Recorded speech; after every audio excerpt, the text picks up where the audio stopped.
It was a crisp morning in early autumn. Sunlight streamed through the cracks in the curtains, gently rousing me from sleep. As I opened my eyes, I was filled with anticipation for the upcoming camping trip in the wilderness of Utah. This time, my buddy Tom and I had decided to break free from the constraints of daily life and immerse ourselves in the embrace of nature, seeking that long-lost sense of freedom and tranquility. We had meticulously prepared for weeks, from tents and sleeping bags to GPS locators, double-checking every piece of equipment. On the day of departure, the car was packed with supplies, and our hearts were filled with eagerness for the unknown. As the wheels rolled forward, the contours of the city gradually faded, replaced by the endless mountains and vast wilderness of Utah. The beauty of Utah unfolded before our eyes, magnificent and mysterious. Upon reaching our destination, we chose a sheltered valley to set up camp. As night fell, all was quiet except for the crackling of the campfire, illuminating our excited yet slightly weary faces. The starry sky was pristine, with the Milky Way clearly visible, and in that moment, I felt like I could touch the vastness of the universe. However, our bliss was short-lived. The next evening, a sudden storm shattered the tranquility. The wind howled fiercely, accompanied by large raindrops. Our tent swayed in the wind, seemingly on the verge of being torn apart. We had to cut short our trip and retreat to civilization before dawn. At dawn, we packed our bags and set out on the return journey. However, the familiar terrain had become unrecognizable due to the rain, and the GPS signal was intermittent among the valleys. We quickly lost our way, and anxiety began to creep in. Just then, an indescribable feeling enveloped us. There was an unusual silence in the air, as if the whole world was holding its breath, waiting for something. Suddenly, Tom stopped in his tracks and pointed ahead. Following his gesture, I saw a blurry figure in the mist, seemingly guiding us forward. At first, I thought it was a hallucination or fatigue-induced illusion. But the figure maintained a certain distance, neither approaching nor retreating, like a silent guide. Out of instinctive curiosity and survival instinct, we decided to follow this mysterious presence. As we ventured deeper, the surroundings became increasingly unfamiliar until we found ourselves in a strange and eerie place. The rocks took on peculiar shapes, some resembling ancient totems, others like weeping faces. The wind whistled through the cracks in the rocks, sending shivers down our spines. Just as we hesitated whether to continue, the figure suddenly stopped, turned around, and though I couldn't see its face clearly, I could feel its eyes staring deeply at us, conveying a complex mix of emotions, both sorrow and some sort of warning. Then, it slowly raised its hand, pointing in a direction that seemed to offer an escape, before disappearing into the thin mist. We exchanged a glance, no words needed, and simply headed in that direction. Before long, we stumbled upon a hidden trail, which miraculously led us to a path back to the outside world. As we sat back in the car, starting the engine, I looked back with gratitude and awe for the unknown guide. Back in the city, we tried to uncover the history and legends of that place through various channels but never found a definite answer. The identity of that mysterious figure remained an unresolved mystery in our minds. Some said it was the ancient soul guarding the land, while others believed it was the ghost of a lost traveler guiding the way for others. Regardless of the truth, that experience undoubtedly left a profound mark on our lives. It was a cool autumn night when my best friend, Hans, and I decided to escape the hustle and bustle of the city and embark on an adventure to a quiet and mysterious ancient forest on the outskirts. During this season, the forest was adorned with a colorful cloak, and the leaves gently swayed in the breeze, as if beckoning us to immerse ourselves in its embrace. Before setting off, we carefully prepared camping equipment, including tents, sleeping bags, cooking utensils, and plenty of dry rations. Hans was an outdoor enthusiast, and his backpack was always filled with various practical tools, from a multifunctional knife to a portable flashlight. Meanwhile, I was responsible for planning the route and collecting stories and legends about the forest, feeling both excited and slightly apprehensive. In the evening, we found a flat spot and set up our tent. Surrounding us were towering trees, and occasionally, we could hear the murmuring of a distant stream. Everything felt so tranquil and harmonious. Dinner was simple yet delicious, cooked by Hans, who was skilled in outdoor cooking. The hot soup and perfectly grilled sausages made us forget about the fatigue of the journey. As night fell, we sat around the campfire, sharing our dreams and memories. The starry sky was radiant, and the Milky Way was clearly visible, seemingly within arm's reach. As the night deepened, the surrounding sounds became richer, with the chirping of insects and the rustling of the wind through the treetops weaving a symphony of nature. However, amidst this tranquility, suddenly, an unusual and unsettling cry broke the silence.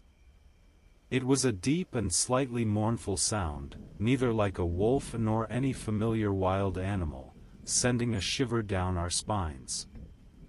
Hans looked up towards the darkness, his brow furrowed. "What's that sound?" he whispered. I shook my head, equally puzzled. We decided to take turns keeping watch, just in case. As I rested, I lay in my sleeping bag, unable to completely relax. The strange cry seemed to come and go, accompanied by an inexplicable sense of unease. In a half-awake state, a strange beam of light penetrated through the seams of the tent, illuminating a small area in front of me. The light wasn't glaring, but rather soft and blue-white, like frost under moonlight, yet it shouldn't have been present in the depths of the forest at such a late hour. I sat up abruptly, my heart racing, gently nudging Hans awake. He immediately realized something was amiss and swiftly turned on his flashlight, piercing the dimness inside the tent. "Look outside, what's that?" I whispered softly. Hans nodded, and we carefully pulled back a corner of the tent to peer outside.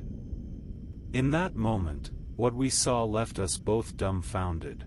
Not far away, a creature emitting a faint glow stood there. Its form was roughly like that of a dog, but its body was covered in a layer of faintly changing colors, while its eyes resembled twinkling stars, quietly gazing at us. I could hardly believe my eyes. It was like a creature stepped out of a fairy tale. Hans also looked incredulous, but he quickly regained his composure and whispered, "Don't startle it, let's observe quietly." The glowing dog-like creature seemed to harbor no hostility towards us. It strolled slowly around the campsite, occasionally pausing and looking up at the starry sky, emitting a low, soothing hum that unexpectedly calmed our hearts, dispelling the previous fear and unease. We watched in silence until it suddenly turned and disappeared into the deeper part of the forest, leaving behind only a faint trail of light, slowly fading into the night.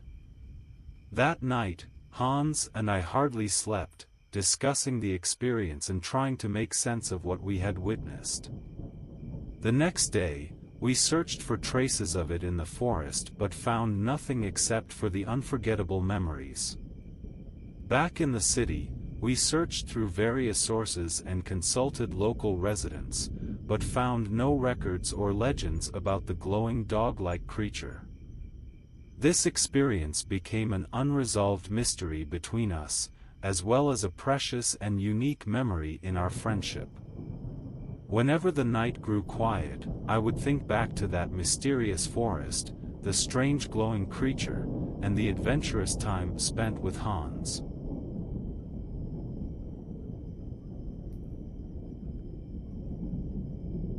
It was a late spring evening, and the setting sun cast a golden glow over the winding mountain road as my classmates and I drove towards a supposedly picturesque camping site.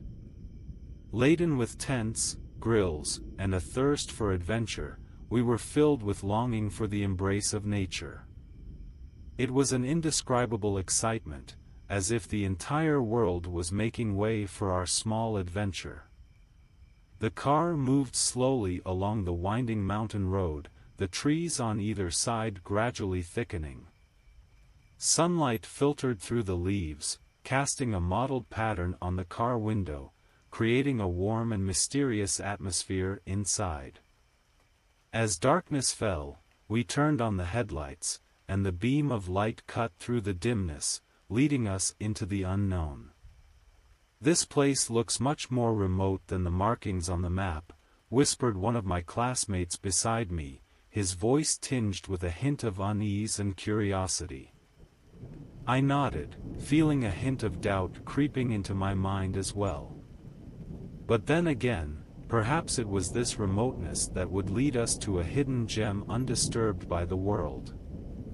Finally, the road under the wheels became less smooth, and we decided to park the car next to a huge old oak tree and continue on foot. Our backpacks were filled with food, water, and essential equipment, the weight reminding us of the reality of this journey. We set foot on the path leading deeper into the wilderness, the bird calls and the distant murmuring of a stream intertwining into a natural symphony, creating a sense of peace and profundity. As time passed, darkness completely enveloped us, and stars began to twinkle in the sky. On a moonless night, we relied on the faint light of our flashlights to guide us. The bushes on either side of the path seemed denser than before, and occasionally, nocturnal animals darted through them, emitting faint sounds that made our nerves involuntarily tense. Just then, the scene ahead suddenly opened up. The beam of our flashlights swept across an unusually flat clearing, scattered with irregularly shaped stones. At first, we thought it was a natural wonder, but as our eyes gradually adjusted to the darkness, the shapes and arrangement of the stones seemed increasingly unusual. My heart began to race, and an inexplicable sense of unease enveloped all of us. As we approached for a closer look, we realized that these stones were actually ancient tombstones, with weathered inscriptions and patterns, some even covered in moss, indicating their age. The silence around us was eerie, with only the sound of our breathing and heartbeat echoing in the air. "Is this a graveyard?" one of my classmates asked in a low voice, his tone filled with fear. We exchanged glances, seeing the same shock and fear reflected in each other's eyes. Yes, we had unwittingly stumbled upon an abandoned graveyard, a situation far beyond our expectations and capabilities to handle. No one suggested staying to investigate further. An instinct for survival drove us to quickly gather our scattered emotions and decide to leave this eerie place immediately. We hardly spoke, just silently turned around and hastened back along the path we came. The beam of the flashlight flickered in the darkness, each sway of light feeling like a glimpse of some unknown presence, sending shivers down our spines. The sound of our footsteps echoed in the silent night, each step feeling like it was treading on heartstrings, tense and urgent.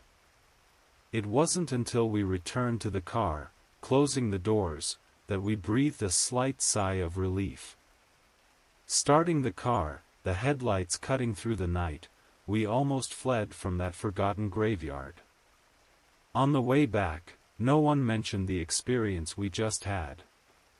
Each of us silently processed the shock and fear in our hearts. It wasn't until we safely returned to the familiar town, with its brightly lit streets and bustling nightlife scenes, that we truly relaxed, as if everything that had just happened was nothing more than an unreal dream.